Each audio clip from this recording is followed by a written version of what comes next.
the fact that there is a hidden force, a hidden hand manipulating human society in a particular direction.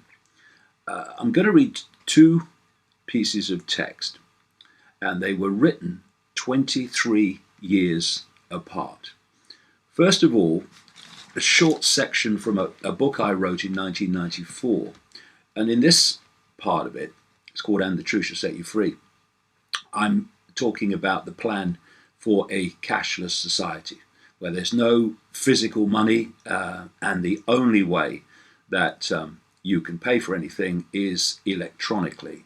And also pointing out that the ultimate goal, the ultimate aim, is to create a global electronic currency where there's no euro, no sterling, no dollar, just a single world digital currency. And this is what I say. The global currency is not intended to be physical money. It will be entirely credit, figures on a computer screen. The plan is to replace all paper money and coins, and even credit cards eventually, with a barcode inserted under the skin of every human being. The barcoding would be programmed with all the details about us, including our financial assets. You would go into a shop and pay for the goods by holding the barcode, probably in your wrist, over a beam at the checkout. This will read the barcode, check that you have enough credit, and reprogram your under-the-skin bank statement to remove the amount you have just spent. So that was written originally in 1994. And here's another piece of text from a newspaper article this very week. It's headlined, "The Cynical Conspiracy to Stop Us Using Cash." It's a mainstream report. I thought there were no conspiracies. They were just theories, weren't they? But of course they're not. And the writer says that you could once go across a bridge or a toll crossing, and you could pay with coins. But now he says he's noticing that you can't. You have to do it electronically. You must pay online in advance of the journey, or by midnight the following day. No more, I want to go across here, pay for it, job done. And then he goes on to quite rightly list how we are being manipulated into a cashless society. Try to park your car on a London street or in an increasing number of car parks nationwide, he says, and you'll be hard pressed to find a pay and display machine. The only way to pay is via your mobile phone, to call a central number, or by an app such as Ringo or Just Park. Some shops, such as the healthy eating chain Toast, are even starting to refuse cash. They're only interested in customers who pay by card. Waitrose is also, that's a supermarket for people around the world, Waitrose is also piloting cashless payments, while in so many pubs, bars and restaurants you are immediately offered a card reader along with the bill. And he goes on, staff might seem mightily put out if they have to use the till. As for travel, the government aims to make all rail travel cashless by 2025, with passengers buying their tickets online with a bank card or via their mobile phone. Indeed, he says, the growing use of card and contactless payments is such that this week ATM operators announced they are considering axing 10,000 machines from their networks. The cashless economy is being forced on us, the writer says, by stealth, as electronic payment increasingly becomes the only option. The argument is in favour of convenience, but the truth is it's all about greed. Well, I'll come back to that in a minute. And he goes on, firstly, there is the opportunity, talking about greed, to collect fees. The Boston Consulting Group estimates that banks and payment companies such as Visa and MasterCard currently make $1 trillion annually worldwide in fees, typically paid by the retailer for processing electronic payments. Well, yes, there is a greed element to it in the sense that banks make money from the payments. But as I pointed out in that book 23 years ago, it's not in its foundation about greed or money. It's about control. And since I highlighted nearly 2.5 decades ago that the plan was to get rid of cash, we have seen, and increasingly so, this incessantly happening month by month by month now. Some countries like Sweden are getting close to cashless already. But what is it really about? If you go into a store or a shop now, and you hand over electronic money, credit card, and the machine won't accept your card, then you can still purchase because you can use cash. What happens when there is no cash and there's no alternative to the electronic payment that machine will not now accept? How do you buy anything? And if you are a dissident of this gathering global system of control, you will go off the Christmas card list of the machine very early on. And then how do you buy anything? The only alternative to that would be barter. But the plan is to make barter illegal, not least on the basis of we can't tax it. So where we're heading is a system whereby anything you purchase is known and recorded wherever you are, whatever it is. And a system which has the power, quite demonstrably, to dictate if you can purchase anything. What we've seen, the usual pattern, what I call the totalitarian tiptoe, step by step by step, all in the same direction, while you're kidding people that, oh no, all the steps are not connected. They are. You've seen big cash bills taken out of circulation, a ban on how much cash can be carried around, and increasingly the replacement of cash itself by credit cards and phones. And this is going on towards the cashless society. But it's going further than that. Of course, I mentioned in the book 23 years ago about the fact that the plan is for microchips to replace everything. So you'd have a microchip under your skin, and that would be how you paid.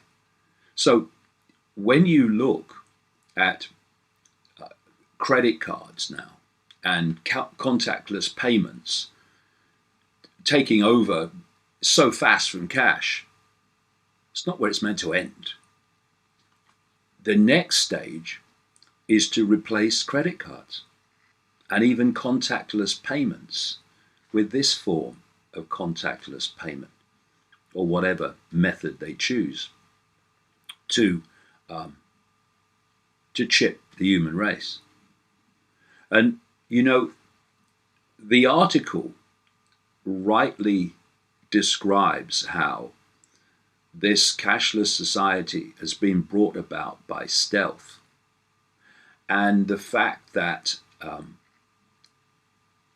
increasingly it's impossible to work with cash. You try traveling these days or booking a hotel with cash. So the idea is to make it more and more and more difficult. Oh, it's not compulsory. Oh, it's not compulsory. You've still got cash. It's just that you can't use it. The idea is to go on down this road until eventually there's no cash but just the chip.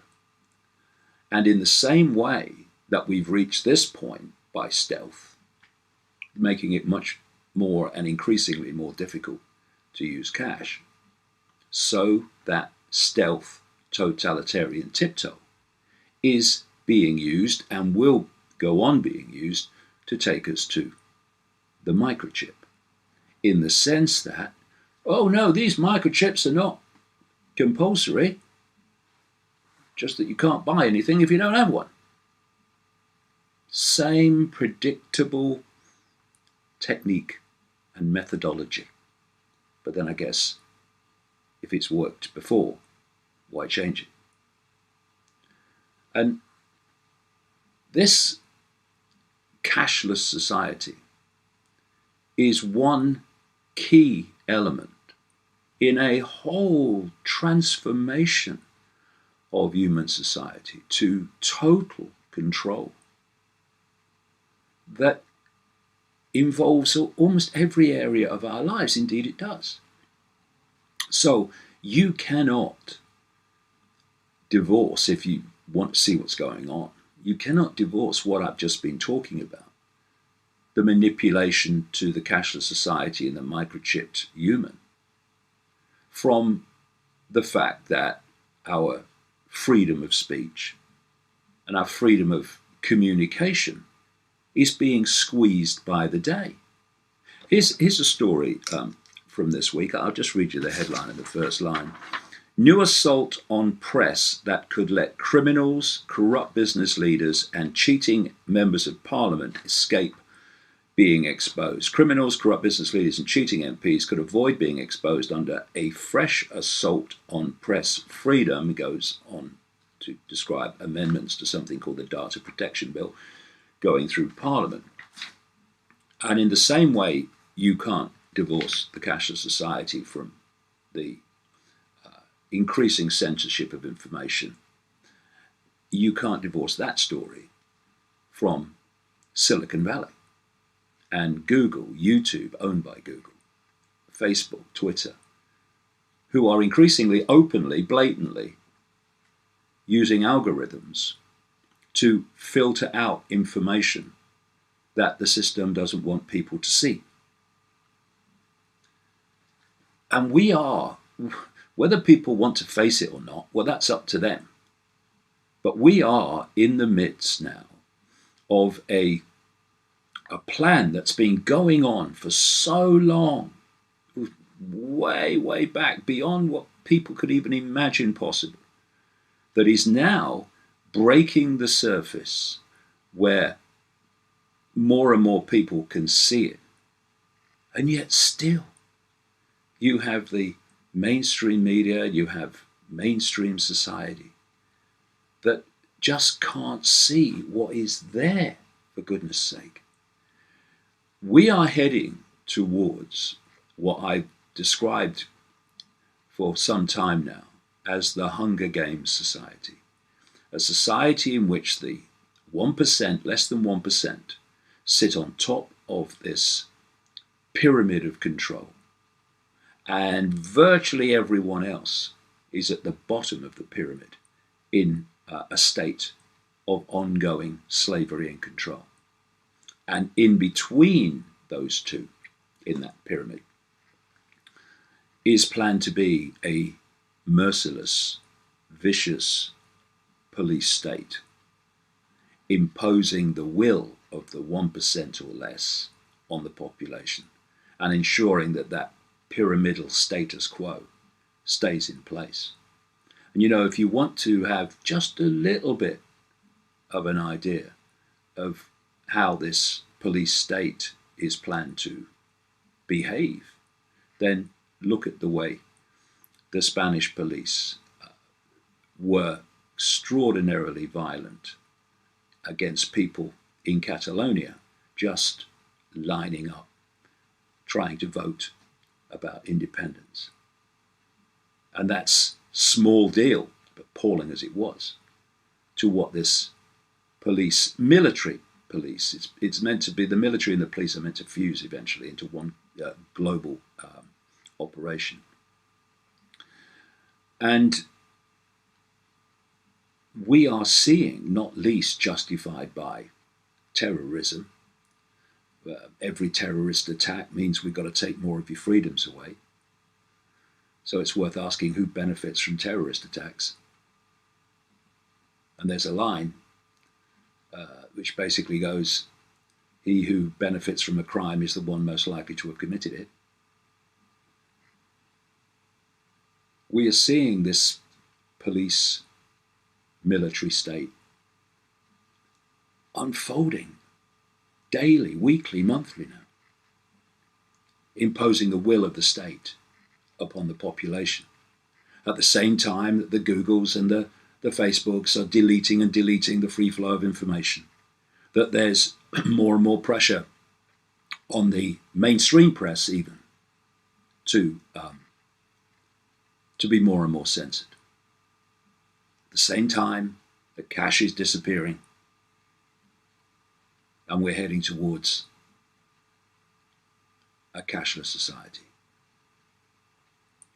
All these things and so much more are all connected and all pushing us in the same direction to a world, excuse me, to a world in which we have a world government, world central bank controlling all finance, including the world electronic currency, a world army imposing the will of the world government, and that's meant to be evolved out of organizations, particularly NATO, but other military organizations. And a microchip population, and a lot more than that, but a microchip population connected to a technological mind known as artificial intelligence, AI, which would actually do all human thinking. And they're openly talking about it now. Been in my books for years that this was the plan, and there it is. So perhaps some reports of my madness were greatly exaggerated, and maybe what appeared to be crazy was actually true. And daily we are seeing that is the case. It really is beyond the time for humanity to wake up to the world they live in rather than the world they are told they live in.